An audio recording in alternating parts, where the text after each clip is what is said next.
cellule d'appui à la mise en œuvre de la réforme de la formation initiale des enseignants, donc la RFIE. Au sein de l'ARES, je vous souhaite la bienvenue pour cette seconde rencontre autour des thématiques transversales. Donc ces webinaires ont pour objectif de répondre principalement à deux questions. Compagnie d'experts de chacune de ces thématiques. Les deux questions sont les suivantes. Comment un enseignant FIE va-t-il aborder une de ces thématiques transversales dans son enseignement? Et la deuxième question, c'est comment va-t-il trouver les ressources adéquates qui lui permettront d'opérationnaliser son intervention sur projet. En outre, l'idée de ces webinaires, c'est d'initier une première rencontre entre les experts de chacune de ces thématiques avec les acteurs de terrain, des enseignants FIE. Et d'éventuellement prolonger cette première rencontre avec des collaborations éventuelles avec les établissements.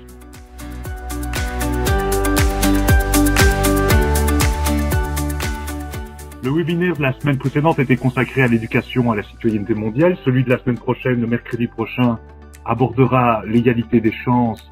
Et début de l'an prochain, nous sommes en train de planifier d'autres webinaires autour de d'autres thématiques transversales.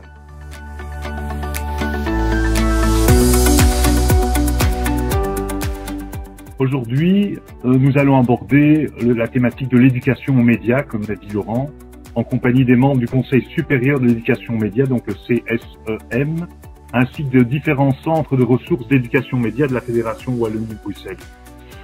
Cet événement s'est construit en étroite collaboration avec ces personnes et nous les remercions chaleureusement. Vous verrez, c'est vraiment une présentation chorale. Ce webinaire est structuré en 3 parties que Patrick Vernier va présenter et je profite pour présenter chacun des intervenants qui vont se succéder. Donc Patrick Vernier est directeur du service d'appui du CSEM et est aussi professeur invité à l'IEX dans le cadre du master en éducation média et maître de conférence invité à l'UC Louvain. Ensuite, Catherine Soudon est chargée de mission et a récemment présidé le groupe de travail chargé de l'élaboration du référentiel en éducation à la philosophie et à la citoyenneté du socle de savoir et compétences du tronc commun. Linda Doria est chargée de mission, formatrice et animatrice en éducation aux médias pour le Centre audiovisuel Liège. Jean-Luc Sauré, quant à lui, est chargé de mission pour la Centre de ressources en éducation média, représentant le réseau WBO, Centre d'auto-formation et formation continue à Tihange, le CAF. Et enfin, Martin Culot est éducateur en éducation aux médias et ses activités concernent principalement la formation d'enseignants dans toute une série d'interventions. Nous vous souhaitons une excellente présentation et de riches interactions ensuite, et je cède la parole à Patrick pour lancer ce webinaire. Voilà, la question qui nous anime, donc, c'est comment intégrer l'éducation média dans la formation initiale des enseignants. Et pour démarrer, on va essayer de répondre progressivement à cette question sur certains aspects. Il faut être conscient que le format du webinaire ne permettra pas de vous proposer des développements très importants. Donc, on espère qu'il y aura des interactions qui suivront ce webinaire, qui permettront d'aller plus loin, et aussi pour nous et pour le Conseil supérieur d'éducation média et ses différents membres, ce webinaire va aussi nous permettre peut-être de mieux comprendre quels sont vos besoins pour vous appuyer dans le travail que vous avez déjà bien démarré au niveau de cette réforme. Alors l'éducation aux médias, c'est une question, comme il a été introduit, d'actualité. Donc, on peut passer le slide suivant. Merci. Voilà. J'ai pris ici un nuage de mots qui régulièrement défrayent la chronique, envahissent l'espace médiatique et l'espace social. Généralement, on convoque l'éducation aux médias autour d'événements, d'incidents médiatiques. L'éducation aux médias, c'est évidemment une série de symptômes. Ça va de la désinformation, des fake news, des propos haineux sur les réseaux sociaux, de la radicalisation, des théories du complot, de la montée des populismes, de l'hypersexualisation précoce. J'en passe et des meilleurs. Bien sûr, il y a également la notion d'esprit critique qui est centrale, la protection de la vie privée, le cyberharcèlement, la mésinformation, toute une série de thématiques qui animent régulièrement, et on constate, nous, comme spécialistes du secteur, effectivement, que les incidents se succèdent et on essaye, au niveau de l'espace public, de les traiter de manière souvent ponctuelle. Hein. Ça apparaît un peu pendant quelques semaines et puis on passe à autre chose, un autre incident vient remplacer, nous rappelle sans arrêt la nécessité de développer les compétences médiatiques du citoyen, et l'école, on y reviendra, a un rôle important à jouer, qu'il faut pouvoir resituer aussi, puisque courir derrière des lièvres qui changent de territoire sans arrêt, c'est compliqué. Ce sont donc des symptômes, essentiellement de notre point de vue, d'un déficit chronique de compétences médiatiques, et lorsqu'il s'agit d'implanter ou d'améliorer la place de l'éducation média dans la formation initiale des enseignants, eh bien, on va essayer effectivement de repositionner l'ensemble de ces thématiques qui sont présentes dans l'espace social et médiatique pour les resituer au niveau du développement de compétences médiatiques, on va dire basiques, puisqu'on parle bien de la formation initiale des enseignants, on y reviendra également. Je pense qu'il faut être de bon compte, et la formation initiale des enseignants, vous êtes bien placé pour le savoir, ne peut pas faire tout le travail dans le processus de formation initiale. Il y a évidemment des prolongements à travers la formation continue qui doivent être envisagés. Voilà, cette intro générale se termine, et je vais passer la parole donc à Linda Doria qui va un peu resituer donc les 3 temps. Ça va être le premier temps. Donc je rappelle 3 temps qui ont été proposés dans le cadre de ce webinaire. Un premier temps qui va essayer de définir un peu qu'est-ce qu'on entend par éducation média à travers le cadre de compétences en éducation média, produits réalisés par le CESEM et agréés par l'ensemble des réseaux d'enseignement. On va ensuite s'intéresser plus directement à la place de l'éducation média dans les référentiels du futur tronc commun, l'articulation avec les disciplines, et aussi, sans aller malheureusement très très loin, s'interroger autour de la didactique de l'éducation média. Dans le troisième temps, pour vous tenir en haleine, on va terminer la présentation en vous présentant quelques ressources, dispositifs disponibles aux maîtres assistants, aux intervenants en formation initiale, autour des outils, des centres de ressources, des opérations d'éducation média qui vous sont accessibles en haute école. Voilà pour les 3 temps, et je cède la parole à Linda Doria pour le premier temps. Qu'est-ce que l'éducation aux médias? Alors, bonjour à tous. Avant d'envisager la question des compétences en éducation aux médias, il me semblait opportun d'aborder la question du champ thématique de cette éducation, et voilà, c'est pourquoi je vais tenter tout d'abord brièvement de clarifier la notion de média et de donner son caractère polysémique. Et donc, je vous propose tout d'abord de commencer par quelques exemples de médias. Comme vous pouvez voir, ce sont des illustrations pour parler du média presse, radio, cinéma, la télévision, les livres ou encore les enseignes lumineuses. En fait, ce sont quelques exemples qui sont représentatifs de ce que l'on a longtemps appelé des médias de masse, c'est-à-dire des médias dont la vocation était de diffuser une communication unilatérale à un large public. Alors aujourd'hui, ce terme n'est plus utilisé, il est remplacé par le terme média au pluriel, on parle des médias, et donc c'est souvent à cette acception du terme que l'on pense quand on envisage l'éducation aux médias.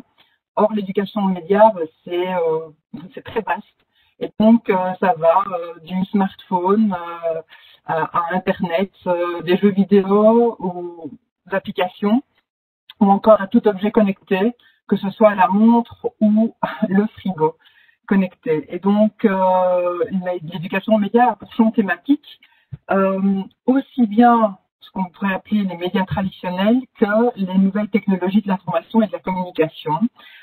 Et donc, l'éducation aux médias envisage tout ce qui est considéré comme un moyen qui permet à une information, à une communication d'être transmise, d'être diffusée dans le temps et ou dans l'espace. Et donc, tout ce qui est considéré comme un couple inséparable entre le message et son support, et qui sert de relais pour utile quand les interlocuteurs ne sont pas en présence l'un de l'autre. Alors, c'est pourquoi. Et voilà, on peut envisager d'autres types de médias qui sont rarement considérés comme tels, par exemple tout ce qui est vêtements, accessoires, ou encore les œuvres d'art et les objets archéologiques. Ce sont des objets à questionner aussi au niveau éducation aux médias. Alors, quelles compétences l'éducation aux médias souhaite-t-elle développer? C'est la question à laquelle le Conseil supérieur d'éducation aux médias C'est la question à laquelle ce conseil a répondu en 2013 à travers son référentiel des compétences en éducation aux médias. Donc le voici, hein, vous pouvez le télécharger, on vous en parlera sur le site du CESEM. Et donc avec l'aide d'experts et de personnes ressources, s'est élaboré ce référentiel. Alors, il commence donc dans ce cadre de référence, il y a 3 axes pour appréhender un média qui ont été définis. Alors, d'où viennent ces 3 axes? Ils émanent du fait que tout média, étant un artefact, étant un produit fabriqué, alors il a une dimension qui est technique, et donc il a un axe technique à envisager. Tout média ayant pour fonction première de communiquer, il a pour dimension une dimension sociale, un axe social. Et tout média utilisant des représentations pour communiquer, il a une dimension informationnelle, un axe informationnel à questionner. Alors, lorsqu'on envisage l'axe technique, il s'agit de découvrir et de comprendre les processus techniques. Pas uniquement dans le but de savoir comment utiliser ce média, mais de savoir comment est-ce qu'il est fabriqué, ce qu'il y a à l'intérieur, comment il fonctionne. Voilà. Alors, au niveau informationnel, il s'agit d'apprendre à mettre en relation la forme, le contenu et les signes qui composent le média. En ce qui concerne l'axe social, il s'agira d'identifier, de comprendre, de comparer, d'appréhender ce qui est acteur, les intentions du média, les valeurs que ce média véhicule. Alors, dans le référentiel, dans le cadre de référence, ce cadre distingue 4 types médiatiques possibles à partir d'un média et du type d'usage que l'on fait du média. Donc, quand on est face à un média et que l'on en est le récepteur, il est important, il est nécessaire d'acquérir des compétences en lecture afin de pouvoir décoder, comprendre, évaluer les documents médiatiques. Lorsqu'on en est producteur, il est intéressant d'acquérir des compétences d'écriture afin de pouvoir créer, diffuser ses propres productions médiatiques. Lorsqu'on est face à un corpus de médias et qu'on en est récepteur, il est intéressant d'acquérir des compétences navigationnelles pour pouvoir chercher, explorer à travers un corpus de documents médiatiques. Et lorsqu'on en est producteur, alors il est intéressant de savoir organiser pour pouvoir conserver, trier, catégoriser, etc. Pour pouvoir donc s'organiser dans ce corpus de médias. Alors, lorsqu'on croise les 4 activités médiatiques et les 3 axes médiatiques, on obtient donc ici le merveilleux tableau que vous voyez ici, qu'on appelle le tableau de distribution des 12 compétences médiatiques qui sont nécessaires pour développer sa littératie médiatique. Alors c'est peut-être un peu pas confus, mais abstrait comme ça de l'appréhender de cette manière-là. C'est pour ça que j'ai fait un petit exercice pour, à partir d'une application, ici vous connaissez tous Pokémon Go, mais pour n'importe quelle application c'est valable, donc un petit exercice pour voir, tiens, quelles compétences il est intéressant de développer et où ça se situe dans le tableau des compétences. Et donc, lorsque face à une application, on se pose la question de quelles autorisations d'accès l'application me demande.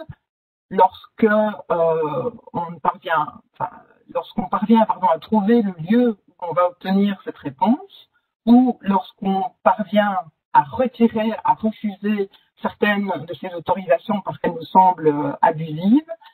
Alors voilà, donc je vous laisse un tout petit, genre 10 secondes pour réfléchir. Donc se poser la question, ce serait beaucoup plus sympathique de le faire en direct et d'avoir vos réponses, mais voilà. Donc se poser la question de quelles autorisations d'accès demande l'appli sur mon téléphone.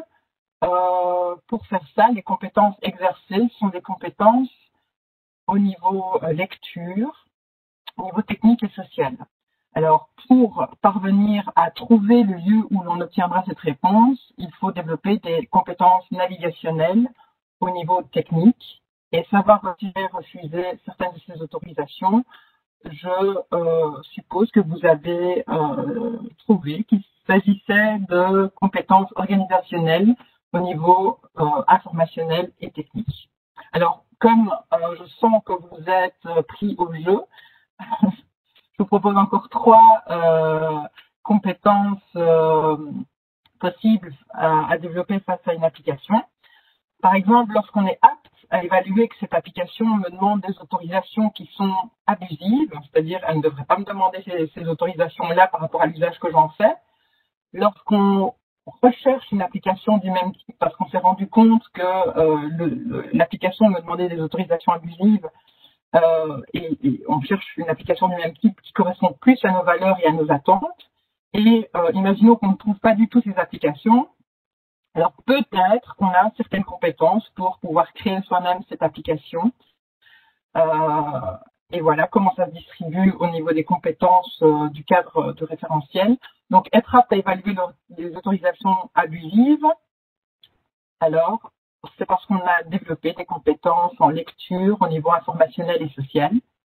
Être apte à rechercher une application qui correspond plus à nos attentes, c'est au niveau navigationnel qu'on a développé des compétences au niveau de l'informationnel et du social. Et si je suis capable, là on est vraiment dans un niveau de compétences très développé, de créer moi-même mon application, on est capable d'écrire à un niveau technique. Alors voilà, donc ce petit exercice pour présenter le cadre de compétences.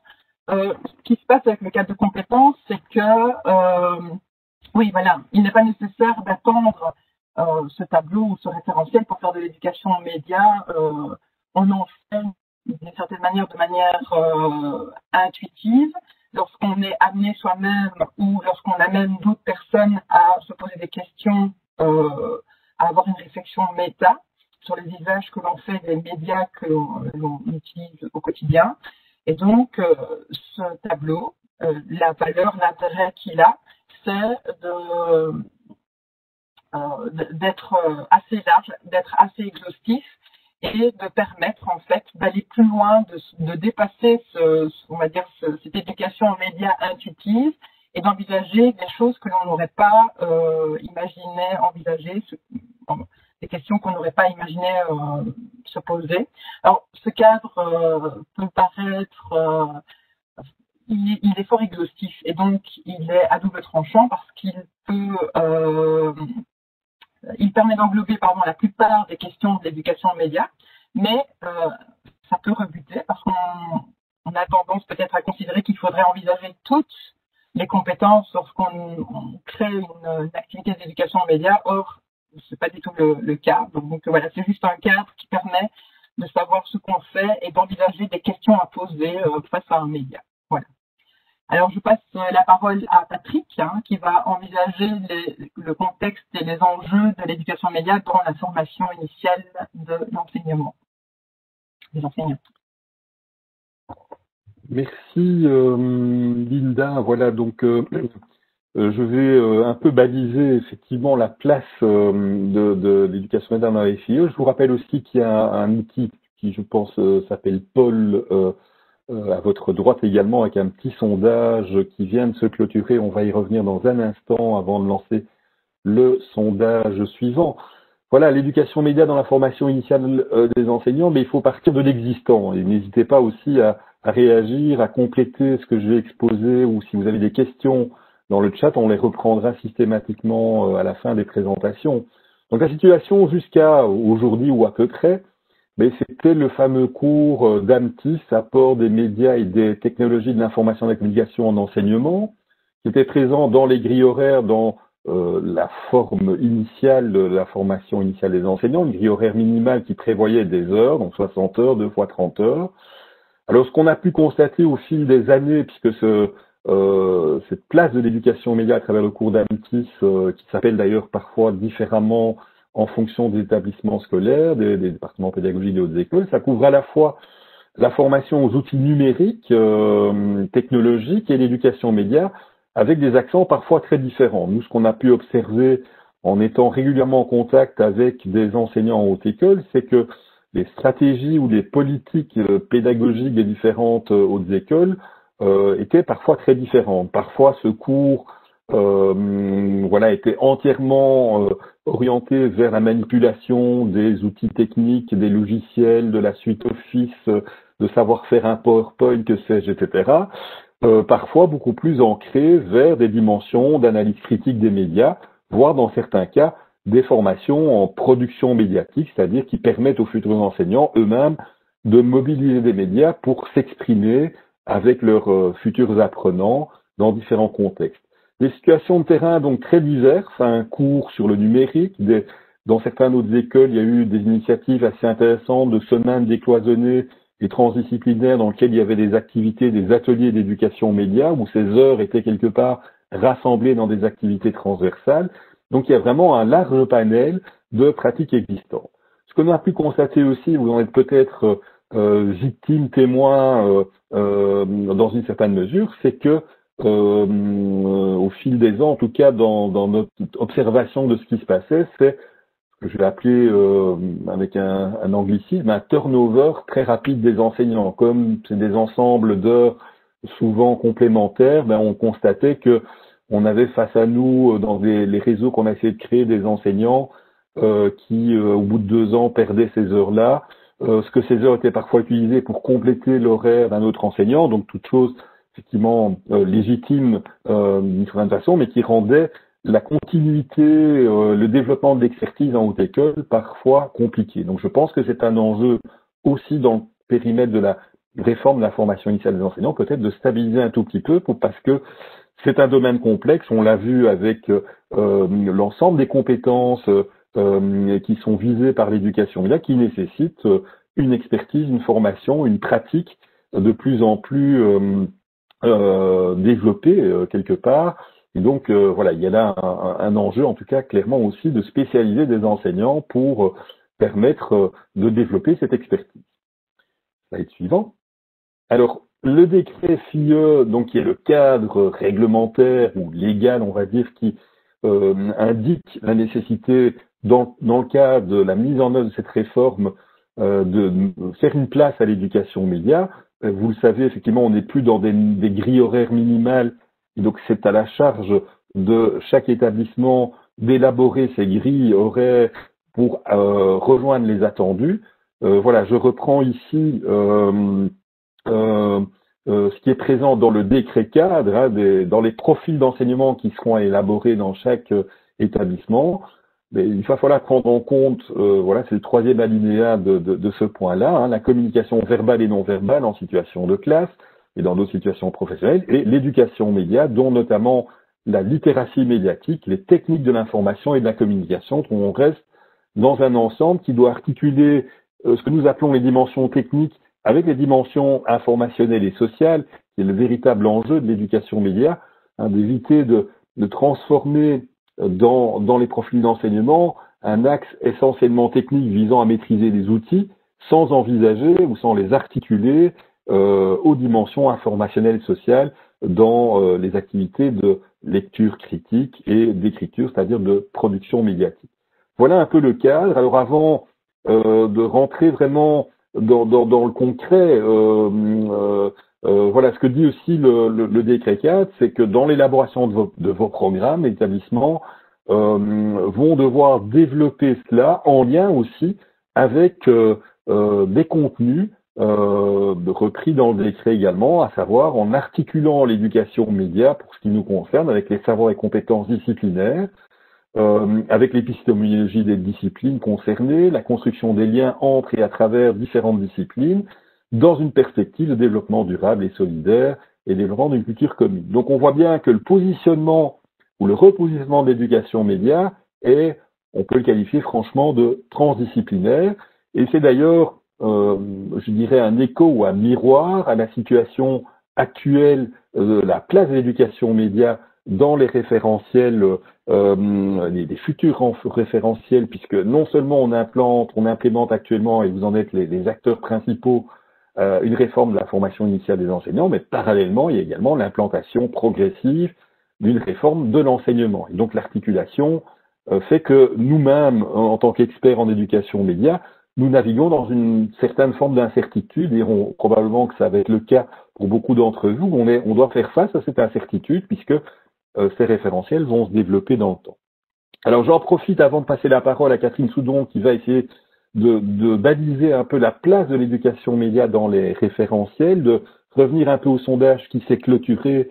Et avant de lancer le second sondage, voilà, ça donne, alors on voit pas très bien, je vais essayer moi-même de reformater, je sais plus les items, je vais les reprendre dans mes notes, hein. Voilà, où 6 répondants ont répondu par rapport à l'éducation média, je ne cerne pas bien ce que c'est. Ben, on nourrit l'espoir en tout cas qu'avec ce webinaire introductif, vous allez un peu mieux cerner de quoi on parle. Deuxième ensemble, ça se distribue très très fortement entre les participants. J'en perçois l'intérêt, mais je ne vois pas comment la mettre en œuvre concrètement pour 28% des répondants au sondage. 32% donc ont répondu « je vois ce que c'est et j'ai déjà eu parfois l'occasion de la mettre en pratique ».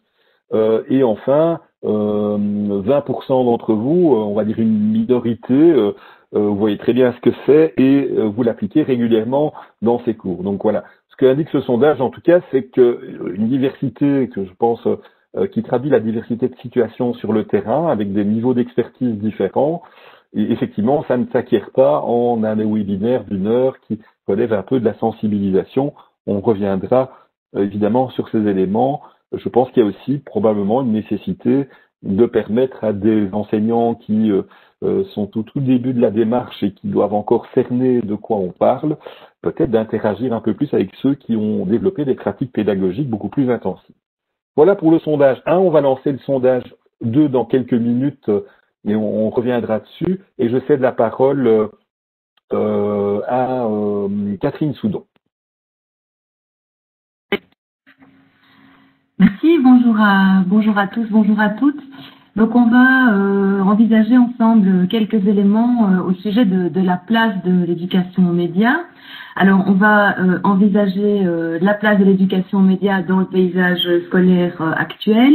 On va envisager les prochains développements attendus liés à la formation, à la réforme du pacte pour un enseignement d'excellence, et ensuite de manière plus large, on traitera de la place et des spécificités de ce qu'on nomme les éducations A.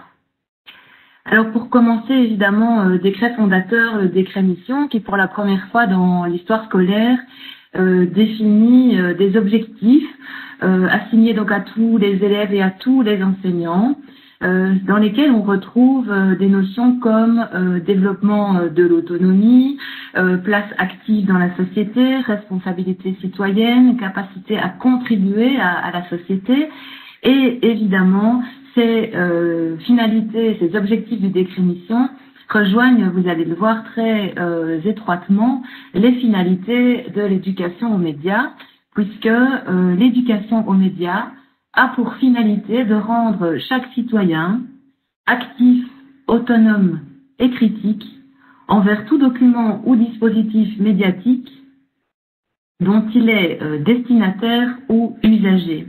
Et vu l'évolution récente des médias, l'explosion dans l'utilisation notamment des réseaux sociaux, cette posture d'usager évidemment ne cesse de s'amplifier, chacun devenant producteur et diffuseur d'informations. Donc ces finalités d'être actif, autonome et critique sont plus que jamais évidemment d'actualité. Il semble donc y avoir un consensus autour de l'idée que l'éducation aux médias est nécessaire, est incontournable, mais on sait évidemment aujourd'hui que ce n'est pas inné de développer des compétences médiatiques, cela s'apprend, cela s'acquiert progressivement, et donc la société prévoit donc d'éduquer, d'accompagner les élèves à. Et donc comment le faire? Alors il n'existe pas aujourd'hui de cours d'éducation aux médias, ce n'est pas une discipline en tant que telle. Le décret mission prévoit effectivement que l'éducation aux médias fait partie de la formation commune obligatoire, au même titre que la structuration du temps et de l'espace, que l'éducation psychomotrice et culturelle, que l'histoire, la géographie, l'éducation artistique, etc. Et donc, elle est envisagée actuellement de manière transversale. On aura l'occasion d'y revenir. Alors, l'éducation aux médias est évidemment liée à l'éducation à la citoyenneté. Elle est d'ailleurs incluse dans les décrets qui traitent d'éducation à la citoyenneté. On a parlé du décret mission, donc évidemment. Un décret citoyenneté, 10 ans plus tard, vient renforcer l'éducation à la citoyenneté responsable et active au sein des établissements.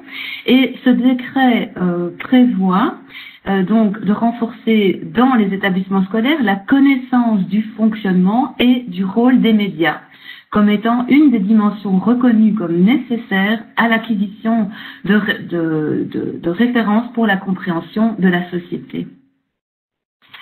En 2015, un décret éducation à la philosophie et à la citoyenneté prévoit, sur le plan de l'éducation au fonctionnement démocratique, la connaissance de la communication et des différents moyens d'information et le développement de l'esprit et de l'analyse critique à leur égard.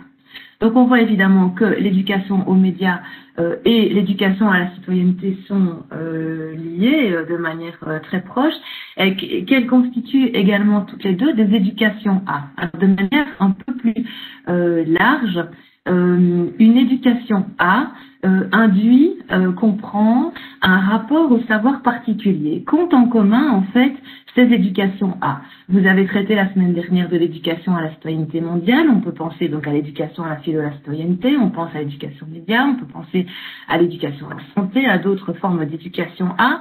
Elles ont en commun plusieurs choses. D'abord, elles sont en général le reflet d'une nouvelle demande de la société, qui est jugée indispensable à un certain moment et qui porte sur des objets d'éducation qui sont considérés comme pas encore totalement ou suffisamment intégrés, qui sont considérés comme des urgences sociales que l'école doit traiter pour participer à leur résolution et qui sont souvent complexes évidemment puisqu'ils touchent à plusieurs disciplines et évidemment il est question avec ces objets d'éducation de transversalité. Alors, à ce sujet aussi, on n'a pas vraiment l'occasion ici, mais ça induit aussi une posture particulière pour l'enseignant. À partir du moment où les objets d'éducation qu'il traite en classe touchent à plusieurs disciplines, il est remis en question et il est en tout cas, ça vient interroger sa posture. Alors, ces éducations A portent aussi sur des savoirs scolaires qui sont spécifiques puisqu'ils sont orientés vers l'action, vers la décision, vers la compréhension des enjeux. Il ne s'agit plus de savoir scolaire pur, on va dire, de savoir scolaire déclaratif, à restituer, si on caricature, mais ils sont des ressources à mobiliser pour imaginer des solutions face aux défis posés. Alors, évidemment, l'acquisition de l'esprit critique est indissociable de l'éducation à la citoyenneté, de l'éducation aux médias, et donc on constate que cette acquisition est une préoccupation constante dans les décrets, mais aussi évidemment dans les cours et dans la formation qu'on donne, qu'on travaille avec les élèves. Mais elle est pas évidente en fait cette acquisition de l'esprit critique à travailler parce qu'elle n'est pas facile à définir et donc on sait que c'est plus de savoir lire et écrire, acquérir un esprit critique, c'est lire en étant en capacité de maîtriser, de décoder, de comprendre, de reformuler, de prendre part au débat. On sait aussi que c'est difficile de mettre le curseur, c'est pas une matière, c'est pas certifiable en tant que telle, c'est pas acquis une fois pour toutes. On ne cesse de progresser dans l'acquisition de l'esprit critique et puis on développe des attitudes aussi. Il ne s'agit pas juste de savoir ou de savoir-faire, faire preuve d'un esprit critique, c'est une attitude et donc c'est effectivement difficilement objectivable et certifiable. Et puis, dans un monde où le rapport au savoir, à la vérité est profondément modifié, et dans le même temps où tout le monde est potentiellement diffuseur et producteur d'informations, on n'a probablement jamais eu autant besoin de compétences critiques face au flot d'informations, voire de désinformations qui nous parviennent constamment. Et donc, cette acquisition de l'esprit critique, elle est vraiment essentielle, mais aussi complexe à travailler dans les classes. Alors, demain, qu'en sera-t-il par rapport à l'éducation aux médias? Les référentiels vont sortir bientôt, évidemment.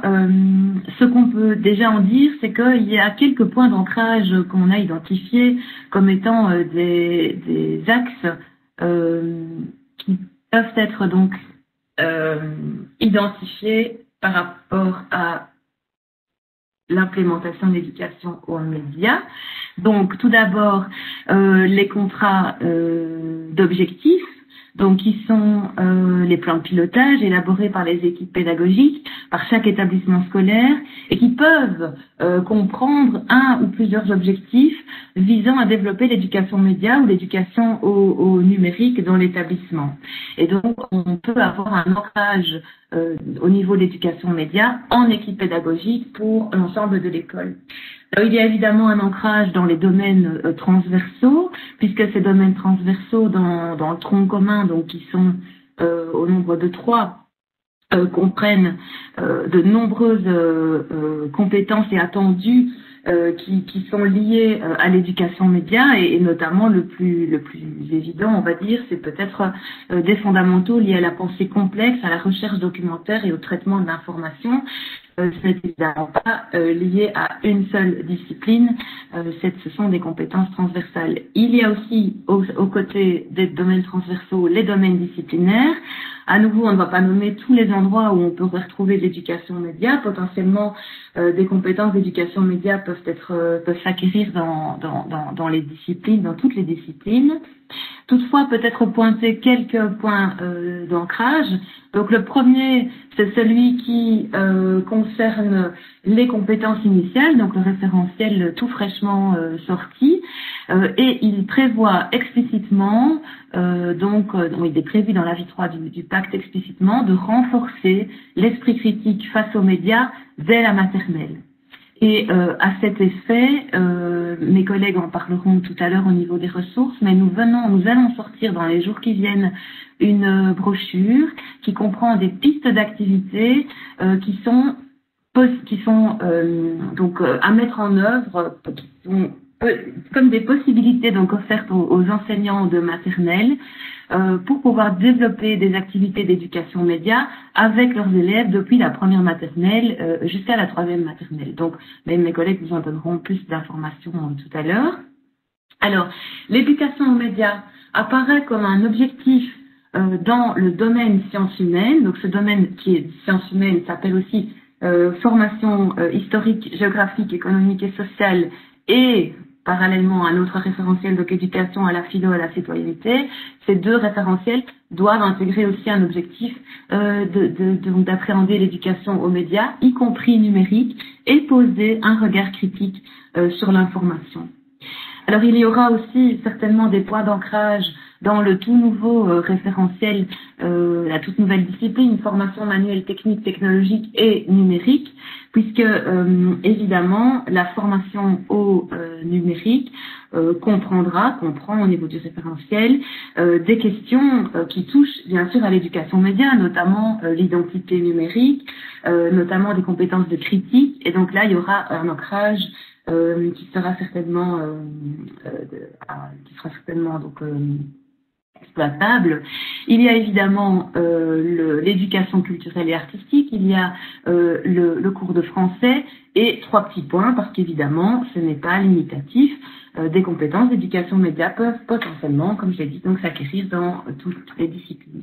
Donc il y a des possibilités, il y a des opportunités, mais évidemment la question actuellement, c'est que quand des projets d'éducation aux médias ou de l'éducation aux médias est pratiquée dans la classe, elle l'est souvent parce que elle repose sur la bonne volonté ou les compétences ou l'audace d'un enseignant qui ose aborder ces questions avec ses élèves. Et donc, il n'y a pas, ou peut-être pas assez pour le moment, de formation qui est généralisée, qui est accessible à tous, qui est comme le sont les référentiels actuellement, qui doivent comprendre ce qu'il n'est pas permis d'ignorer. Et donc, ça nous semble intéressant pour terminer cet élément sur la place de l'éducation média, de relever peut-être ce qui trouvent justement les enseignants qui mettent en place des projets d'éducation aux médias avec leur classe. Et vous allez voir que les avantages, les opportunités qui sont relevées dans ce qu'on constate en tout cas sur le terrain, on est en train de rejoindre à travers ces éléments, ces opportunités, ces éléments positifs que l'éducation média permet de vivre en classe, on rejoint en fait de près, vous allez voir, des idées phares du pacte pour un enseignement d'excellence. Alors justement, la première peut-être le premier élément qui est favorisé, on pourrait dire, lorsqu'un projet d'éducation média est vécu dans une classe, c'est souvent la curiosité, la motivation des élèves, la confiance en soi, le plaisir d'apprendre. Un projet d'éducation média ou travailler l'éducation média, c'est aussi favoriser avec ses élèves une démarche réflexive. En fait, on rend souvent les choses explicites, on évalue en cours de projet, on favorise l'auto-évaluation. On ne se trompe pas puisqu'on est là tous pour apprendre des attitudes, des compétences critiques, on travaille ensemble et donc le statut de l'erreur s'en trouve aussi modifié. Alors, les projets d'éducation média permettent aussi une articulation entre pratique et réflexion. Donc, on ne va pas faire de clivage entre des dimensions cognitives et des démarches socialisantes. En fait, on va réfléchir en action. On va donc considérer que les composantes expérientielles et les composantes réflexives sont complémentaires pour acquérir des connaissances. Et donc, cette articulation pratique-réflexion, elle est présente et elle est vue comme étant très positive par les personnes qui développent des projets avec leurs élèves, les enseignants. Alors, réaliser un projet d'éducation média, c'est aussi favoriser la collaboration entre les enseignants. C'est pouvoir avoir des occasions concrètes de travailler les transversalités, l'interdisciplinarité, de donner un sens à des missions communes et souvent ce type de projet peut être créateur d'une dynamique collective dans les écoles.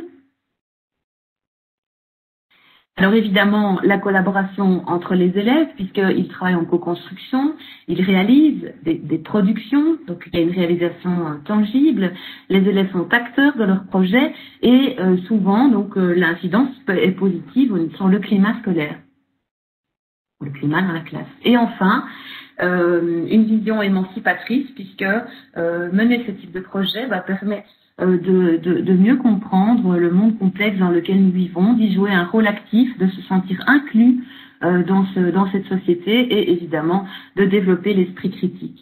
Donc en ce sens, nous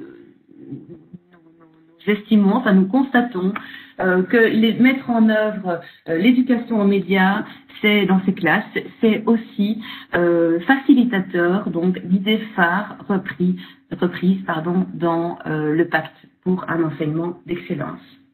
Voilà, donc je vais repasser la parole à Patrick pour se pencher à présent sur la place de l'éducation média dans la formation initiale des enseignants. Merci. Voilà, merci Catherine. Donc on est pile poil dans le timing, donc on prendra vraiment le temps. N'hésitez pas à continuer à poster vos commentaires. Je remercie tous ceux qui l'ont déjà fait. On reviendra sur effectivement la question d'un cours spécifique dans l'enseignement obligatoire, sur la manière de traduire ça dans le concret pédagogique de la formation initiale des enseignants. Comme je le disais, on navigue un peu dans une forme d'incertitude. Il y a un véritable enjeu à repenser l'implémentation de l'éducation média dans la FIE, partant des prescrits du décret qui restent au fond des intentions générales, quoi. Il va falloir, et je comprends bien que sur le terrain, dans vos établissements, les choses ne vont pas être simples. Alors, ici, je vais simplement ouvrir les 3 grands axes intéressants pour développer l'éducation média dans le cadre de la formation initiale des enseignants. Je voulais revenir, il y a eu quelques commentaires là-dessus, effectivement, sur le fait que ce qui ne doit pas se passer absolument, c'est d'enfermer l'éducation média dans une simple dimension technique, techniciste, qui viserait simplement à développer la maîtrise des outils numériques, tout en reconnaissant que la maîtrise des outils numériques, on le voit bien évidemment avec la crise que nous traversons, est absolument essentielle. Mais on n'atteindra pas les ambitions, les objectifs de l'éducation média simplement à travers la manipulation technique, la maîtrise technique des outils. Donc voilà, pour nous, il y a vraiment 3 axes à combiner et malheureusement, je suis désolé de vous le dire, nous n'avons pas de recette miracle, ni d'algorithme à vous proposer qui vous essaierait d'appuyer pour les développer, mais en tout cas de concevoir l'éducation média autour de ces 3 axes. Il y a un premier axe qui reste la formation, excusez-nous du terme, hein, c'est celui qui a été utilisé aussi dans le décret, en littératie médiatique du futur enseignant. Le déficit chronique de l'éducation média dans l'enseignement obligatoire depuis, on va dire, plus de 40 ans, fait qu'on est face à des futurs enseignants qui eux-mêmes ont un déficit de compétences en éducation média. Et donc, il y a un enjeu de la formation initiale d'enseignant aussi, et du futur enseignant, à développer ses propres compétences critiques en analyse des médias, lire et naviguer, dans leur dimension informationnelle, technique et sociale. Donc, il y a là quelque part un axe qui doit être récupéré par un déficit de formation dans le cadre de l'enseignement obligatoire, mais qui est absolument nécessaire. Effectivement, comment faire en sorte qu'un enseignant puisse développer dans ces différentes disciplines ou dans l'interdiscipline l'éducation média si lui-même n'a pas les outils. On voit bien, Catherine a expliqué que l'esprit critique n'est pas une compétence ou un savoir acquis à un instant T, c'est réellement un processus qui mobilise énormément de choses et qui doit être actualisé en permanence. Je voulais souligner aussi toute l'importance de l'idée que l'esprit critique, ça n'est pas un savoir individuel, c'est aussi un savoir qui doit naître dans le social, dans l'échange, dans l'interaction. On voit bien toute la place que ça prend dans le contexte actuel. Je prends appui évidemment sur la pandémie, on voit bien ce qui va nous arriver dans les semaines et les mois à venir. Tous les mouvements anti-vaccins vont se réveiller, ils sont déjà occupés à se réveiller. Ça va mobiliser réellement une forme d'esprit critique qu'il va être difficile de travailler au niveau purement individuel. Premier axe, donc, ce axe de formation littératie médiatique. Deuxième axe, la formation aux compétences en production médiatique, à écrire des médias, organiser son environnement médiatique dans des activités de production, axe important, énergivore au niveau temps, malheureusement, mais en même temps très riche. Et je pense que, je crois que dans les participants, il y en a qui développent ce type de pratique de formation, d'ateliers, de création radiophonique, par exemple, que sais-je.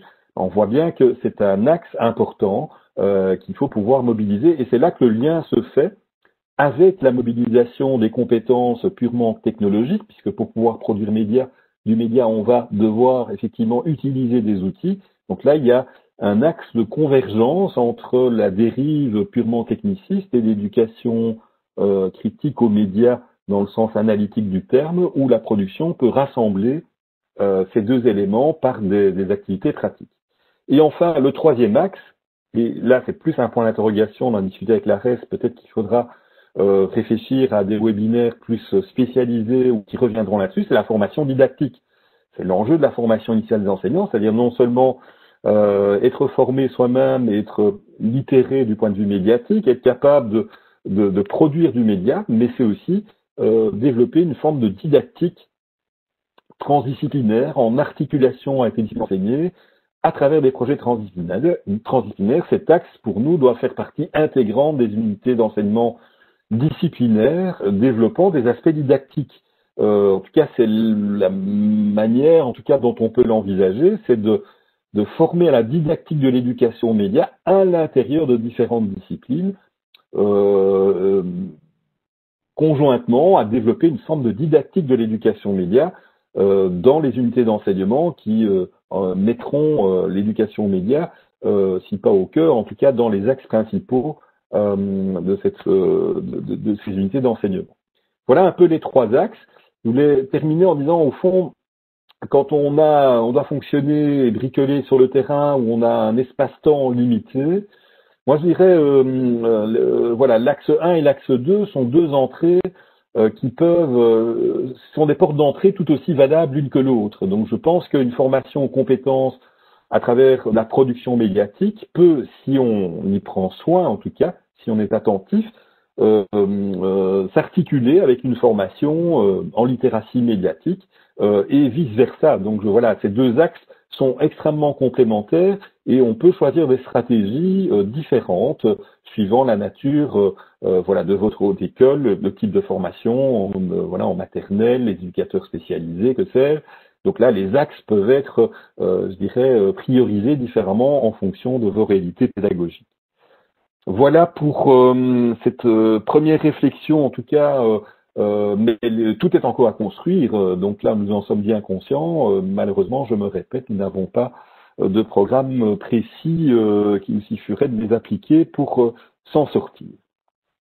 Voilà pour cette partie. Alors je vais céder la parole et puis on reviendra sur le débat à travers vos commentaires, vos réactions qui, je pense, sont pertinentes, qui montrent aussi que nous avons autour de la table aujourd'hui déjà des experts de la question. Je vais néanmoins passer la parole maintenant à Jean-Luc Soré, je pense que c'est lui qui intervient en premier, non, Martin Culot-Sory, qui va démarrer la troisième séquence de ce webinaire autour des ressources pour développer l'éducation aux médias. Voilà, la parole est à toi. Oui, merci beaucoup. Donc, on souhaitait vous proposer quelques ressources plus concrètes pour un petit peu alimenter la réflexion et aussi envisager de manière plus pragmatique les thématiques et la manière dont on y répond à travers des outils qui se constituent dans le champ de l'éducation média. Donc, évidemment, ce que nous allons vous proposer ici est un aperçu de ce qui existe. Hein. Il existe beaucoup d'autres choses, mais en attendant, si on se focalise déjà sur ces outils-là et ces opérations-là, je pense que c'est déjà intéressant. Et donc, pour commencer, la collection Repères, qui donc est portée par le Conseil supérieur de l'éducation média, qui propose en fait la production de petits carnets livrets d'une vingtaine de pages, qui propose à chaque fois de s'interroger sur un sujet, souvent en lien avec les usages, les nouveaux usages, hein, puisque on sait que la question des usages médiatiques évolue extrêmement rapidement. Et donc, le Conseil souhaite visibiliser en fait des postures, des actions et des outils par rapport à ça. Ici, vous avez 3 carnets thématiques. Au total, il en existe 8. Donc ici, j'ai pris l'exemple du cyberharcèlement, du jeu vidéo, mais aussi des influenceurs. Hein, mais il existe d'autres thématiques comme le big data ou la désinformation, etc., etc. Et donc, ces brochures sont disponibles gratuitement, publiquement, en format PDF. Vous pouvez aussi en commander sur le site du CESEM. Donc, à chaque fois, une brochure par thématique, une vingtaine de pages sur, tiens, comment est-ce que le Conseil supérieur de l'éducation média travaille ces questions. Et vous avez ici un exemple de ce qu'on va trouver en fait dans ces brochures. Pour ceux qui ne connaissent pas, j'ai vu dans le sondage que vous étiez 26% à connaître la collection. Donc pour ceux qui peut-être identifient un petit peu moins, voilà ce qu'on va retrouver. On va retrouver typiquement, tiens, on parle de la question ici des influenceurs. C'est ici le sujet du carnet. C'est de dire qu'est-ce qu'on entend par là, avoir quelques chiffres, quelques études. Sachant qu'ici, on s'adresse vraiment à, quelque part, un public adulte qui cherche à questionner ces sujets, à faire de l'éducation sur base de ces sujets. On n'est donc pas dans des rapports académiques de recherche ultra pointus. On est bien ici au niveau du grand public et donc de pouvoir questionner ces éléments-là, que ce soit avec les parents ou avec les enseignants qui veulent travailler ces différentes thématiques. Et donc, ici, vous aviez cet exemple-là. Par ailleurs, chaque carnet, et donc tous les carnets en fait suivent un petit peu la même structure, on va à chaque fois conclure sur des conseils, des recommandations aux professionnels de l'éducation, hein, en disant voilà, face à la désinformation, face aux influenceurs face aux jeux vidéo, en fait, qu'est-ce qu'on peut faire d'un point de vue éducatif et comment est-ce qu'on accompagne ça de différents outils qui, là aussi, sont mis à disposition par le conseil, dans lequel vous allez pouvoir trouver différents prolongements. Vous voyez ici aussi, sur la question des influenceurs, on va par exemple intégrer un petit dico sur en fait, ces nouveaux termes qu'on entend, à chaque fois liés aux nouveaux médias, en se disant, voilà, qu'est-ce qu'on entend par vlog, c'est quoi un draw my life, qu'est-ce qu'un let's play, etc., etc. Une fois de plus, puisque le conseil cherche à accompagner en fait ces nouveaux usages et en l'occurrence, parfois ces usages qui suscitent pas mal d'interrogations, voire de diabolisation, de dire, mais en fait, notre position, elle reste la réponse éducative par rapport à ça, et voilà les pistes que nous proposons. Ça, c'est vraiment cette idée-là. Et donc, si vous êtes intéressé, les différents carnets sont disponibles sur le site du CESEM, j'y reviendrai juste après, mais plus globalement, au niveau du conseil, on continue les travaux de rédaction par rapport à ça pour justement continuer d'appuyer en fait la réflexion éducative sur ces nouveaux enjeux qui ne cessent de se déployer. On peut passer à la slide. Oui. Alors, autre aspect, autre élément aussi au niveau du CESEM, l'appel à projet qui consiste à soutenir l'implémentation de projets d'éducation aux médias et donc de, si vous voulez, proposer chaque année un thème. Donc concrètement, chaque année, le conseil propose un thème qui va faire l'objet d'appel à projet. Et donc cette année, le thème était la question des stéréotypes de genre. D'autres années, il y a eu des thèmes sur l'environnement musique sonore. Il y a aussi eu des thèmes autour de la fiction, le thème autour du vivre ensemble, qui à chaque fois en fait mettent un peu au défi des enseignants du fondamental, mais aussi du secondaire, de proposer un projet dans lequel ils vont pouvoir travailler les différentes compétences identifiées ici un petit peu plus tôt dans la présentation. Donc concrètement, les enseignants remplissent un dossier dans lequel ils présentent leur projet et il revient au CESEM à travers un jury, d'attribuer en fait une enveloppe qui est constituée aujourd'hui de 20 000 euros autour de projets, sachant que chaque projet peut demander un maximum de 2 000 euros, par exemple, pour l'achat de matériel. Et donc, l'idée, c'est bien de soutenir en fait ces actions, alors ici par un moyen financier, mais aussi de prolonger justement un petit peu la diffusion et la valorisation de ces projets, puisque une fois le projet réalisé, l'idée est aussi que l'enseignant ou l'instituteur puisse publier une fiche qui reprend son projet, les caractéristiques de son projet, chose que je vais vous présenter là tout de suite. Alors, je vais ici simplement vous dire que le site du CESEM, donc cesem.be, accueille un certain nombre, énormément de ressources, énormément d'éléments, énormément d'actualités autour de l'éducation média. Je vais, dans le prolongement de ce que j'ai annoncé juste avant sur les appels à projets, simplement vous indiquer le lieu où vous allez trouver ces fiches qui sont liées à l'appel à projet pour ne pas commencer un jeu de piste dans le site.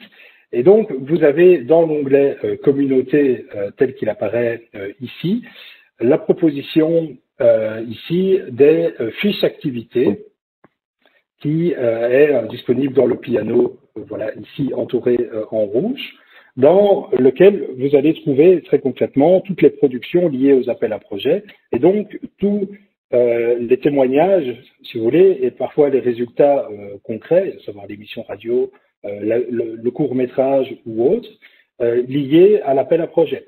Donc par exemple, ici, je vous ai mis quelques exemples, une fois de plus, le site en est regorgé, autour de la question du placement de produits, de dire, tiens, qu'est-ce qu'on peut faire autour de la question du placement de produits. Un autre exemple de projet, éducation aux jeux vidéo, s'intéresser au son dans le jeu vidéo, ou encore travailler la question de la radio, des émissions radio autour de l'interculturalité, qui là aussi est une porte d'entrée qu'on va souvent retrouver. Et donc l'idée, c'est bien d'avoir trace en fait de ces différents projets et que quelque part que ces projets fassent des petits et puisse en fait valoriser et visibiliser en fait toutes ces actions pour montrer comment concrètement l'éducation média se met en musique et comment finalement à quoi ça aboutit d'une certaine manière. Alors je vous présente aussi, on en a touché un mot récemment, donc une publication qui va très prochainement sortir sur l'éducation média et les compétences initiales, et d'autres ressources aussi, notamment sur des pistes pédagogiques concrètes autour de l'éducation à la philosophie et à la citoyenneté, puisque, comme ça a été dit auparavant, en fait, le Conseil et les différents membres sont très attentifs à justement veiller à l'intégration de l'éducation média et à la visibilité de l'éducation média dans les différentes réformes de l'enseignement. Donc, pour le dire autrement, le Conseil accompagne et visibilise les actions d'éducation média possibles à travers justement des recommandations, des pistes pour montrer que l'éducation média est bien là et fait ce travail justement de visibiliser tout ça. Et donc, ces documents-là, vous allez les trouver sur le site du CESEM et plein d'autres documents. Donc, n'hésitez pas à aller potasser tout ça. Et je vais laisser la parole à Jean-Luc Soré, pour la suite.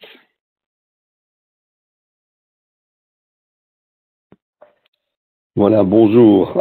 Donc, moi, je vais enchaîner sur les moyens qui sont, je veux dire, mis en œuvre pour essayer d'atteindre ces objectifs. Je pense notamment au centre de ressources. Donc, il faut savoir qu'il existe 3 centres de ressources en éducation média. Chaque centre de ressources relève d'un réseau d'enseignement et donc c'est, je veux dire, presque naturellement ou prioritairement vers un public d'enseignants que ces centres de ressources offrent leurs services, même si certains d'entre eux s'ouvrent davantage au secteur associatif. Alors, ces centres de ressources, on va dire, si on peut changer le slide, merci. Ces centres de ressources, on peut dire qu'ils ont 3 missions clés. La première, c'est la promotion de l'éducation média, bien sûr, en apportant un soutien et un encadrement dans les projets pédagogiques de production médiatique ou d'analyse dans les écoles. Et je pense notamment à l'appel à projet que Martin vient d'expliquer. Ils assurent aussi, bien sûr, la promotion d'autres opérations d'éducation média telles que Ouvrir mon quotidien, Écran noir. J'ai pu voir d'ailleurs que certains d'entre vous les connaissaient et je m'en réjouis. La deuxième mission, c'est la production d'outils d'analyse, de réflexion, d'aide à la réalisation, de même que la mise à disposition, on va dire forcément de ressources, d'où leur nom. Sachez que les centres de ressources produisent leurs propres outils pour leur public spécifique ou collaborent aussi à la production d'outils à l'initiative du CESEM. Et je dis que la collection Repères est un exemple, Martin vient vous en parler. La troisième mission, et non des moindres, c'est évidemment la formation continuée pour les enseignants. Les centres de ressources aussi participent selon des dispositifs qui leur sont propres à la formation continuée des enseignants, qui relèvent de l'enseignement obligatoire, mais aussi de l'enseignement supérieur. Pour y participer, je vous invite à vous rendre sur les sites des centres de ressources. On a mis les slides en début, et je sais que ce diapo sera à nouveau à votre disposition plus tard. Alors enfin, signalons qu'ils organisent ensemble une journée de formation à destination des maîtres assistants et des étudiants des classes terminales des catégories pédagogiques. Cette journée, elle a lieu chaque année dans une haute école relevant d'un pouvoir organisateur différent, sur une thématique différente et dans une région différente. Et je peux déjà vous dire, enfin j'espère en tout cas pouvoir vous dire que cette année, elle devrait avoir lieu à la haute école du Hainaut à Mons, le 17 mars, sur le thème de la désinformation et des fake news, parce qu'il nous semblait intéressant de revenir sur cette thématique en regard des infox qui ont circulent encore par rapport à la pandémie. Et Patrick le soulignait aussi, sans doute qu'on va en avoir bien plus encore sur la vaccination. Ces journées s'articulent souvent comme suit, une matinée en plénière pour consacrer aux interventions des spécialistes de la thématique, et puis l'après-midi, les centres de ressources animeront des ateliers en lien évidemment avec cette thématique. Le programme n'est pas encore tout à fait finalisé, mais je peux vous dire que de toute façon les infos vous parviendront, et au moins dans les hautes écoles, et elles seront disponibles sur le site du CESEM très prochainement, je l'espère. Alors, il est temps pour moi maintenant de vous présenter un petit peu les centres de ressources, mais juste une petite présentation très brève avec leur spécificité, puisque je vous ai expliqué leurs missions qui étaient identiques. Je vais commencer par le Centre audiovisuel de Liège, qui était évidemment ici représenté par l'INDA, qui est un centre attaché à l'enseignement officiel subventionné, qui a aussi une convention avec la Fédération des établissements libres subventionnés indépendants, donc la FELSI. Alors, les missions principales, au-delà de la formation continue des enseignants, ce sont aussi des animations dans les écoles, les milieux associatifs. Ce centre met à disposition du public une médiathèque spécialisée en éducation média, un prêt de matériel audiovisuel, ainsi qu'une production vidéo. Et sachez enfin qu'il organise pour l'enseignement secondaire, mais également l'enseignement supérieur pédagogique, un concours vidéo. Linda y occupe, elle s'est présentée, la fonction de formatrice et d'animatrice. Alors, le deuxième centre, c'est Média Animation, qui est représenté aujourd'hui par Martin, et qui relève, lui, de l'enseignement catholique. C'est une association d'éducation média qui est active sur la scène européenne. Elle travaille avec des partenaires européens, centres de formation pour enseignants, universités, ce qui lui permet de publier des ressources testées à très large échelle. Je pense notamment au projet Tandem qui propose des ressources concrètes pour le fondamental, mais aussi avec des activités à mener à la maison avec les parents. Et actuellement, Média Animation travaille sur les questions de genre. Je pense au projet Emerge pour le secondaire et qui est un projet qui est évidemment à l'échelle européenne. Tous ces projets sont évidemment visibles sur leur site. Et puis, je terminerai par le CAF, le Centre d'auto-formation et de formation continuée, attaché à Wallonie-Bruxelles Enseignement, donc WBE, le tout nouveau PO qui succède à l'enseignement officiel organisé par la Fédération Wallonie-Bruxelles, mais qui n'en garde pas à moins ses valeurs propres, et que je représente. Son champ d'action s'étend aux membres du personnel enseignant qui œuvrent dans ce réseau. L'équipe est composée de formateurs pour les différentes disciplines des différents niveaux d'enseignement, avec la particularité qu'ils peuvent prodiguer une aide personnalisée aux enseignants qui en font la demande. Alors, le CAF est situé à Thiange, mais ces formations se font tout autant sur leur site, que dans les établissements scolaires de son réseau. Je lance d'ailleurs je profite d'un peu la parole qui m'est donnée pour vous dire qu'on recrute actuellement un formateur pour l'enseignement supérieur. Donc, si ça intéresse certains d'entre vous, qu'ils prennent rapidement contact avec notre direction. Voilà. Alors, comme on l'a dit précédemment, les centres de ressources collaborent à la mise en œuvre des décisions du Conseil, de même qu'ils participent à l'organisation et à la promotion d'opérations d'éducation média. Je vais juste vous présenter quelques opérations qui ont été mentionnées et pour lesquelles vous avez d'ailleurs on vous a interrogé dans un sondage. Il va de soi qu'il existe une multitude d'autres opérations, ou en tout cas d'autres opérateurs d'éducation média, qu'il sera impossible de citer tout le monde d'ailleurs, mais vous trouverez en tout cas sur les dias les coordonnées des personnes à contacter si vous souhaitez participer à une de ces opérations, et vous constaterez par vous-même que ces opérations n'ont pas ou peu à voir avec des compétences essentiellement numériques.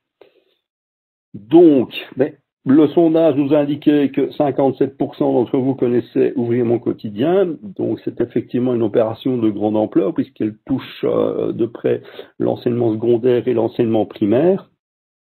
Pour ceux qui ne connaissent pas, cette opération consiste en la distribution gratuite de titres de presse et l'accès à l'abonnement numérique au cours de l'année pour les enseignants qui en font la demande. L'objectif de cette opération, c'est évidemment l'éducation en citoyenneté active et le développement de l'esprit critique des élèves. Recevoir, consulter chaque jour plusieurs quotidiens différents aide à aiguiser la curiosité des élèves. C'est ce qui est indiqué sur leur site et évidemment, on rencontre l'un des objectifs de l'éducation média, à les ouvrir sur le monde et à les mettre en contact avec l'actualité. Le deuxième objectif vise à rencontrer les apprentissages de base en lecture et dans ce cas, on s'oriente évidemment plus vers une éducation par les médias. J'ai d'ailleurs pu voir un commentaire qui effectivement disait qu'il était souhaitable d'entamer à la fois une éducation critique des médias, mais également qu'on pourrait servir des médias comme support. Voilà, l'opération ici offre effectivement les deux possibilités. Voilà, cette opération était, comme je l'ai dit, limitée normalement à l'enseignement secondaire primaire, mais l'enseignement supérieur peut en bénéficier sur simple demande en contactant lapres.be, dont vous pouvez voir l'adresse sur la slide. Ensuite, une opération qui est tout à fait parallèle à l'opération Vie mon quotidien, c'est journaliste en classe. Bon, c'est assez simple, hein. En fait, comme son nom l'indique, c'est une opération qui vous permet d'inviter un journaliste en classe sur une thématique précise ou par rapport à un média particulier, pour inviter un journaliste radio plutôt qu'un journaliste de presse écrite. Leur site aussi est assez bien fait parce qu'ils proposent des capsules qui traitent du métier de journaliste et notamment de l'impact du numérique dans la façon de concevoir le métier. Pour recevoir un journaliste, il suffit de téléphoner à la JP et de convenir de la visite du journaliste qui est totalement gratuite. L'éducation média ne se limite pas à la presse. Il existe aussi des opérations d'éducation au cinéma et celle d'écran large sous tableau noir est coordonnée par le Centre culturel des Grignoux à Liège. Donc, il s'agit de proposer une programmation de films pour le grand public en séance scolaire ou pour les élèves du maternel au supérieur à des prix modiques. Ces films sont retenus pour leur caractère accessible à un large public d'enfants et d'adolescents et pour la richesse de leur mise en scène. Le tout est traité dans un dossier pédagogique avec des pistes concrètes d'exploitation dans les classes après la vision du film. Encore une fois, il suffit de les contacter et vous pouvez obtenir tous les renseignements possibles. Mais il est évident qu'en raison de la crise sanitaire, toutes ces séances sont actuellement annulées ou en tout cas, elles n'ont pas lieu. Donc, je terminerai par en évoquant un dispositif qui est soutenu par le Conseil supérieur de l'éducation média, la FTDF, Amnesty et Annoncer la couleur. Il s'agit de Questions vives. Alors, c'est un projet qui allie éducation média et éducation à la citoyenneté mondiale. Donc, concrètement, c'est d'abord une équipe qui a pour ambition de réagir rapidement à un fait d'actualité qui touche les élèves.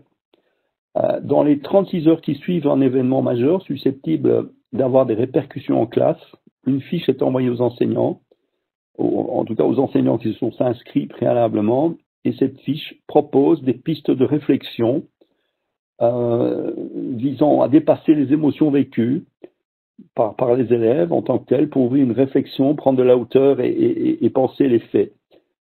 Donc c'est d'abord, la méthodologie consiste d'abord à recadrer les faits avant d'aborder la réflexion proprement dite. Vous pouvez voir que le dernier dossier traitait de l'assassinat de l'enseignant français Samuel Paty, qui avait montré des caricatures. Et donc effectivement, c'est le genre d'événements de faits divers qui provoquent parfois des réactions étonnantes dans les écoles. Voilà, le temps qui m'était imparti ne me permet pas d'aborder toutes les pistes pédagogiques qui sont proposées dans ce dispositif, mais je ne peux évidemment que vous inviter à prendre contact avec ces opérateurs, mais surtout informer vos étudiants de ces ressources et les pousser à s'en servir sans modération, mais vraiment sans modération aucune. Et il me reste à lancer le dernier sondage relatif à vos besoins pour développer l'éducation média dans vos pratiques. Donc, si Fabien pouvait le lancer, à moins que ce ne soit fait déjà. C'est fait. Merci Fabien. Merci Jean-Luc. Voilà, je reprends la parole un instant. Donc, effectivement, le sondage est lancé. Donc, voilà, on a, je pense, ouvert une série de portes et on va essayer maintenant, avec l'aide de l'équipe de la RES, de reprendre dans cette modalité voilà, il y a une série de commentaires qui ont été postés. On va essayer de les traiter. Je voulais juste rajouter peut-être également un mot sur le prix du TFE, qui est une nouveauté, enfin depuis l'année passée au Conseil supérieur de l'éducation média. On a lancé un prix qui récompense un travail de fin d'études dans les départements pédagogiques des hautes écoles, qui est doté de 2 000 €. Et on constate, on n'a pas attribué le prix cette année, même s'il y a eu des candidatures. D'ailleurs, un témoin de probablement des difficultés de perception de l'éducation média dans les hautes écoles. Les mémoires les TFE qui ont été présentés pour ce prix touchaient essentiellement à l'éducation par les médias et par le numérique. Et donc, il y a eu des très bons travaux que le jury a pu lire, mais malheureusement, ils ne correspondaient pas aux objectifs de ce prix qui vise à stimuler par ce biais-là, par la réalisation de TFE notamment, à stimuler l'éducation aux médias dans la formation initiale des enseignants. Donc n'hésitez pas, sur le site également, il y a des informations relatives à ce prix. Voilà, je passe la parole maintenant, je pense c'est Cathy qui va faire un récap des commentaires et on va essayer d'y apporter modestement quelques réponses. Oui, merci Patrick. Effectivement, merci pour vos interventions. Il y a déjà quelques réactions. Avant de retourner aux différentes remarques qui ont été déjà déposées sur le chat. Donc, pour rappel, pour accéder au chat, vous devez cliquer sur le bouton inférieur droit et poser vos questions en cliquant sur tous les contacts, en sélectionnant tous les contacts pour poser vos questions. Donc, n'hésitez pas, si vous avez l'une ou l'autre question par rapport à ce qui a été présenté, de l'introduire maintenant, c'est le moment ou jamais. Et donc, effectivement, il y a déjà eu certaines réactions. Je dirais que dans ce que j'en ai vu, c'est la tension entre discipline transdisciplinaire et le fait qu'on veuille que ça devienne une discipline à part entière pour, par exemple, les tableaux digitaux interactifs, l'esprit critique. On a fait le lien avec, une autre personne a fait le lien avec l'éducation à la philosophie et la citoyenneté. Et effectivement, ce cours peut être un endroit où on peut aborder les questions d'éducation aux médias, mais pas le seul endroit. Donc, voir un petit peu comment vous réagissez par rapport à ça et de l'intégrer en tant que discipline via cette unité d'enseignement. Je pense qu'il y avait aussi la distinction entre éduquer aux médias et former par les médias. Voilà, je ne sais pas si vous voulez intervenir par rapport à ces différentes considérations, Patrick. Oui, voilà, j'attendais de voir si un de mes collègues voulait réagir. Quoi. Oui, effectivement. Sur la dernière question, pour rebondir, oui, donc, je pense effectivement éduquer par les médias, éduquer aux médias.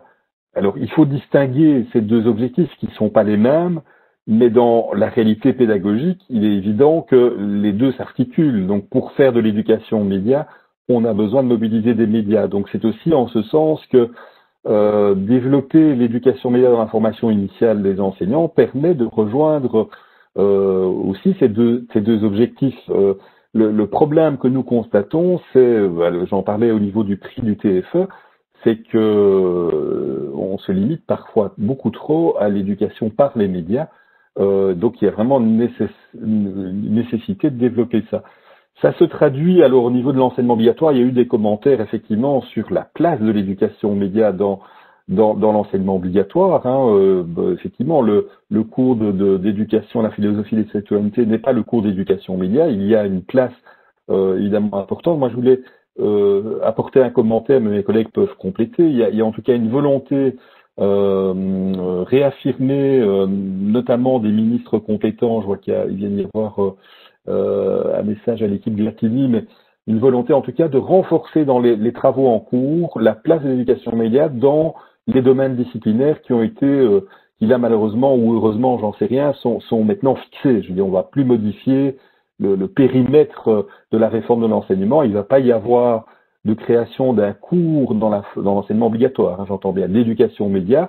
Donc par le travail maintenant, ça va être de renforcer l'éducation aux médias dans ces différents domaines, dans les fameux domaines qui sont actuellement occupés à être développés au niveau des référentiels. L'autre question, et il y a eu 2-3 commentaires là-dessus, il me semble important de revenir là-dessus, c'est comment s'y prendre en haute école. Effectivement, soit il y a une stratégie d'implantation purement transversale, mais qui risque effectivement d'être d'une espèce de saupoudrage mal coordonné. Une autre stratégie, et je pense certains d'entre vous y pensent et y témoignent à travers vos commentaires, c'est évidemment de mettre en place un cours, une unité d'enseignement spécifiquement dédiée à l'éducation média.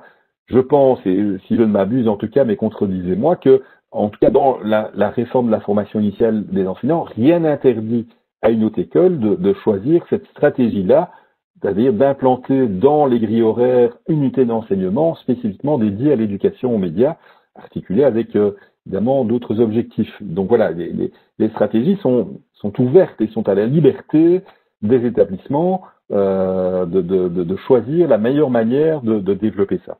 Et je laisse peut-être Catherine un commentaire sur le fait, j'essaie de traduire la question, hein, pourquoi est-ce que on n'a pas choisi, dans le cadre de la réforme de l'enseignement, de créer un nouveau cours ou un domaine spécifique pour l'éducation média. Pour témoigner, c'est du travail qu'on a mené donc au niveau du groupe de travail qui a écrit le référentiel en éducation à la philosophie et à la citoyenneté. Et donc le constat en fait, c'est que au niveau du groupe de travail, il y avait énormément d'enthousiasme par rapport au fait d'inscrire des attendus d'éducation média, considérés comme incontournables, nécessaires, etc. Mais à chaque fois, ce qui posait problème aux rédacteurs de référentiels, c'est deux choses. D'abord, de un, le PC est soit un cours d'1 heure inscrit dans la grille horaire, ce n'est jamais qu'1 heure, soit de travailler de manière transversale dans les cours, et donc on n'a pas la garantie temporelle de pouvoir couvrir un grand nombre de compétences et de travailler des pratiques médiatiques. Et deuxième point, c'est une espèce de crainte de la part des rédacteurs de référentiels sur le fait que les enseignants, en général, ne sont pas assez formés, et donc on ne va pas leur imposer de devoir travailler qui plus est avec un matériel qui parfois fait défaut. On va pas pouvoir imposer à tous de travailler ces compétences médiatiques. Et donc voilà, je trouve qu'il y a vraiment ce contraste tout au long du travail qui a duré quand même quelques années, qui est revenu constamment. Donc il y a évidemment des attendus qui sont relatifs à l'éducation média en EPC, mais ils ne peuvent pas, ils ne sont pas autosuffisants. Je veux dire, évidemment, ils doivent être. Voilà, sur quoi je peux témoigner. Merci. Effectivement, dans les hautes écoles et dans l'établissement d'enseignement supérieur, cet axe dans les RFIE n'est pas un axe en tant que tel à proprement parler. Il y a l'axe communication qui est un petit peu diminué malheureusement, et donc les différents établissements ont la possibilité de créer une unité d'enseignement dans ce domaine. C'est effectivement à la liberté des différents établissements de le faire. Il y a d'autres. Voilà, je peux peut-être, pendant que voilà, on innove, on n'a pas encore travaillé ensemble, voir s'il y avait d'autres commentaires ou d'autres questions qui émergent. Je vais revenir un instant sur le troisième sondage, hein, je pense qu'il est intéressant à exploiter, puisqu'il vous demandait un petit peu quels étaient vos besoins, vos attentes éventuelles en suivi de ce webinaire. Voilà, une distribution en tout cas qui montre, alors je vais reprendre des différents classement, effectivement, ce qui apparaît dans le sondage, c'est que manifestement, il y a une attente de ressources et d'outils adaptés à la FIE. Donc, je pense, en tout cas, pour le CESEM, on va évidemment prendre en compte votre attente de ressources spécifiquement dédiées à la FIE. Viennent ensuite, ex aequo, le besoin d'un soutien pour organiser l'éducation média dans les référentiels et les programmes de la FIE. C'est effectivement l'enjeu immédiat. Donc là, il y a clairement une demande assez importante pour qu'on travaille sur, voilà, qu'on vous soutienne dans l'organisation concrète de l'implémentation de l'éducation média. Ensuite, d'un lieu d'échange et de pratiques pédagogiques avec des collègues, hein, ça reste une demande importante. Alors, on remonte effectivement d'un dispositif des dispositifs de formation. Il y a quelques demandes, en tout cas certainement, pour dispositifs de formation à la didactique de l'éducation média. Ça rejoint effectivement la nécessité de travailler sur cette question de la didactique transdisciplinaire dans la formation initiale des enseignants. Quelques demandes un peu moins importantes, mais enfin on n'est pas non plus dans des échantillons représentatifs, mais je crois que voilà, de dispositifs de formation aux outils de production médiatique pour environ un tiers d'entre vous, et enfin un autre tiers de dispositifs de formation à l'analyse des médias. Voilà. Donc je pense que ce sondage, en tout cas, on en prend note, et je pense que ça va permettre à la REF comme au CESEM de vous proposer un suivi à ce webinaire. Je rappelle aussi que sur le chat, j'ai un peu foiré, désolé, j'ai envoyé des choses inutiles, mais donc je vous ai envoyé en tout cas à tous un lien pour un formulaire de contact pour ceux qui souhaiteraient être recontactés, informés des initiatives qu'on prendra, que ce soit au niveau de la RES, mais aussi au niveau du CESEM en suivi de ce webinaire. Voilà, je te repasse la parole, Xavier, si tu avais repéré d'autres éléments sur lesquels on pouvait apporter des éléments de réponse avant de... Non, je pense qu'on a abordé toutes les remarques et les considérations qui ont été apportées dans le chat. Je pense qu'on va, il est 13h58, je pense qu'on va alors pouvoir conclure suite au souhait des participants dans le sondage. Mais, pour ce faire, je vais passer la parole à Cathy Botson, qui a organisé cette série de webinaires et je l'en remercie vivement. Et donc, je te passe la parole, Cathy, pour conclure le webinaire. Merci à toutes et tous.